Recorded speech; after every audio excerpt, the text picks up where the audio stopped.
Hello coucou! Bienvenue dans un nouvel épisode de la séance du dimanche matin avec Sophie. Aujourd'hui, je vous ai préparé quelques petites expériences avec l'eau. Voici une bouteille de 500 ml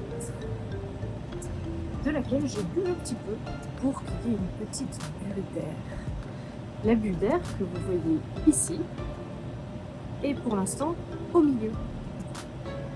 On va voir comment on peut la faire bouger cette bulle. Pour commencer, j'ai envie de faire comme sur Terre, de mettre la bulle d'air en haut, au niveau du bouchon. Allez, c'est parti. Pour ça, j'utilise la force centrifuge.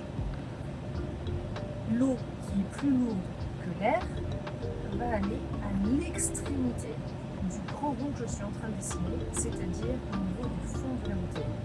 Et quand je fais ça, comme l'air est plus léger, et bien l'air, il est au niveau du bouchon. Voyons voir si ça a marché. Et voilà, l'air est au niveau du bouchon.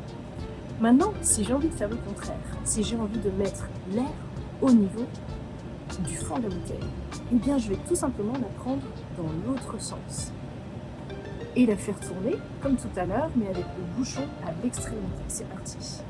Des grands cercles pour faire marcher la force centrifuge.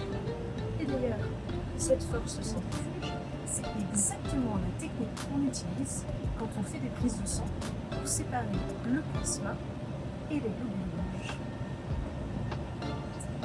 Voyons voir si ça a marché. Maintenant, l'air devrait être au niveau du fond de la bouteille. Atterrissage en douceur. Et voilà, je suis obligée de faire des mouvements très lents parce que sinon cette bulle se déplace. On a donc la bulle d'air au niveau du fond de la bouteille. Maintenant, je vais remettre cette bulle d'eau au milieu. Mais pour le faire, je vais l'agiter très fort.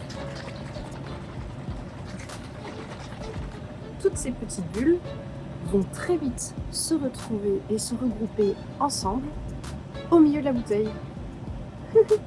Je crois que vous me voyez à travers, non?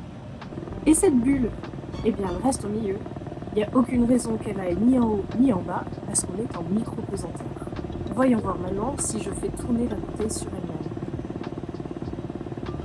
Et bien de la même manière, en faisant tourner la bouteille sur elle-même, la bulle reste au centre. C'est pas chouette la science?